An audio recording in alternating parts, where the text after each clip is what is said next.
আসসালামু আলাইকুম এভরিওয়ান। তো আজকে আপনাদেরকে দেখাবো যে ও বিকাশ অ্যাপসের মাধ্যমে কিভাবে আপনি ব্যাংকে ও রকেট বা এম-ক্যাশে টাকা ট্রান্সফার করতে পারবেন। তাহলে চলুন শুরু করা যাক। তো আমরা বিকাশ অ্যাপ ওপেন করব। ওপেন করার পর আমরা এখান থেকে খুঁজবো মোর অপশনটা কোথায় আছে? মোর সার্ভিস। তো দেখেন নিচে স্ক্রল করলেই লেখা আছে মোর সার্ভিস। এখানে দেখেন আপনি স্ক্রল করলেই আপনার ডান পাশে স্ক্রল করলেই দেখা যায় যে এনপিএসবি এই অপশনটার ভিতরে আপনি ক্লিক করে ঢুকবেন। ঢোকার সাথে সাথেই দেখেন যেখানে ব্যাংক অ্যাকাউন্ট, এমএফএস অ্যাকাউন্ট, আপনি বেনিফিশিয়ারি ম্যানেজমেন্ট, এখানে বেনিফিশিয়ারি ম্যানেজমেন্ট হচ্ছে আপনি কয়টা অ্যাকাউন্ট অ্যাড করছেন এটা। তো আজকে আমি ব্যাংক অ্যাকাউন্ট দেখাই। তো দেখেন আমি এখানে ইসলামী ব্যাংক অ্যাকাউন্ট অ্যাড করা আছে। তো আপনি যখন অ্যাকাউন্ট অ্যাড করবেন তখন এই যে নিচে লেখা আছে অ্যাড ব্যাংক অ্যাকাউন্ট। তো আপনি এটার ভিতরে ক্লিক করবেন।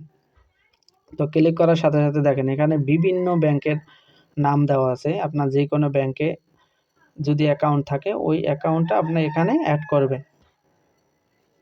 তো এখানে যেই ব্যাংকে অ্যাকাউন্ট ওই ব্যাংকে ক্লিক করার সাথে সাথে কিন্তু এরকম একটা ফিচার আসবে। তো এখানে দেখেন আপনার যেই ভেরিফাই ইউর ফেস, আপনি এখানে ফেসটা ভেরিফাই করবেন।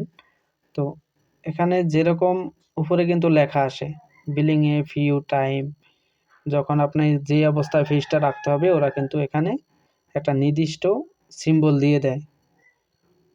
তো দেখেন আমি আমার ফেসটা এখানে ডিটেক্ট করব এখন। তো দেখেন আমার ফেসটা নিচে। তো পরবর্তীতে ওপেন ইউর মাউথ স্মাইল, মানে আমাকে একটা হাসি দিতে বলছে। এ দেখেন আমি এখন হাসি দিব।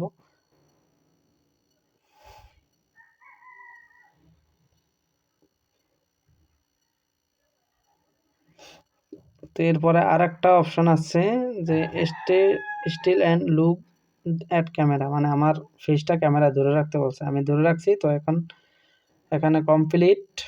তো কিছুক্ষণ অপেক্ষা করতে হবে। Your face verification is processed, আমার ফেসটা ভেরিফিকেশন করতেছে।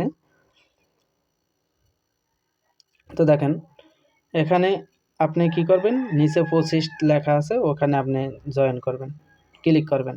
তো ক্লিক করার সাথে সাথে এই যে দেখেন ইসলামী ব্যাংকে আমার যেহেতু অ্যাকাউন্ট, এখানে আমি আমার অ্যাকাউন্ট নাম্বার, অ্যাকাউন্ট টাইটেলে এখানে আমার নামটা বা আপনার যে নামটা অ্যাকাউন্ট অনুযায়ী নামটা দিয়ে দিবেন। আমার নামটা ইমরান হোসেন, তো আমি ইমরান হোসেন দিয়ে দিছি। এখানে জরুরি নামটা আপনি যেই নামটা ওই নামটাই দিয়ে দিবেন। তো আমার অ্যাকাউন্টে যে নামটা আমি ওই নামটা দিয়ে দিছি। এখন অ্যাকাউন্ট নাম্বার দিব, আপনার যে অ্যাকাউন্ট নাম্বারটা ওই নাম্বারটা দিবেন। তারপর অ্যাকাউন্ট নাম্বারটার পরে আপনার প্রসেস যখন দিবেন তখন কিন্তু কনফার্ম পিন, আর এই পিনটা হচ্ছে কিন্তু আপনার যেই বিকাশের পিনটা আছে ওই বিকাশের পিনটা। তো বিকাশের পিনটা দেওয়ার সাথে সাথে কিন্তু আপনার কাজটা একদম কনফার্ম হয়ে গেছে, আপনার ব্যাংক অ্যাকাউন্টটা অ্যাড হয়ে যাবে। তো এখন ব্যাংক অ্যাকাউন্ট অ্যাড করা হয়ে গেছে। এখন আপনি চাইলে এমএফএস অ্যাকাউন্ট অ্যাড করতে পারেন। তো এখানে আপাতত 3টা অপশন দেওয়া আছে, চাইলে হয়তো পরবর্তীতে তারা আরও অপশন বাড়াবে। তো এখানে দেখেন আমি রকেট ও এমক্যাশ অ্যাকাউন্ট করে রাখছি, আর একটা অ্যাড করি নাই। তো আপনি অ্যাড এমএফএস অ্যাকাউন্টে ঢুকবেন। এখানে ঢোকার সাথে সাথে দেখেন 3টা অপশনই আছে, tap, rocket, Islamic bank, mCash. তা আমি ট্যাপ আমার অ্যাকাউন্ট নাই, আমি অ্যাড করিও নাই। আপনি চাইলে রকেট করতে পারেন, এমক্যাশ করতে পারেন।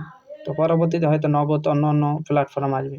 আপনি সেম প্রসেসে আপনি যেভাবে ব্যাংক অ্যাকাউন্ট অ্যাড করছেন, আপনি রকেট, ইসলামী ব্যাংক, এমক্যাশ এটা আপনি সেম প্রসেসেই অ্যাড করতে পারবেন।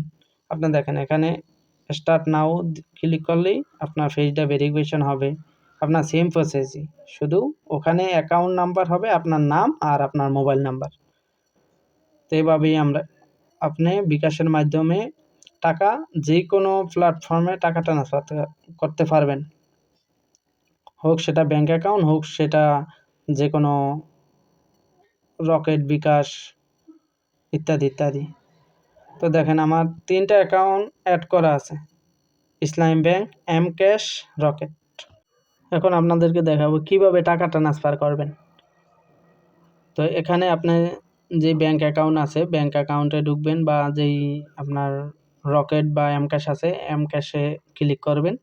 ক্লিক করার সাথে সাথেই আপনি দেখবেন এরকম একটা অপশন আসবে। এখানে আপনি চাইলে ১০০ টাকা, ৩০০ টাকা, ৫০০ টাকা, ১,০০০ টাকা পাঠাইতে পারবেন। আপনি টাকার অ্যামাউন্টটা অ্যাড করে ওখানে প্রসেস দিলেই আপনার এরকম একটা কনফার্ম পিন আসবে। এই পিনটা হচ্ছে কিন্তু আপনার ফেসবুকের এই পিনটা হচ্ছে আপনার বিকাশের পিন।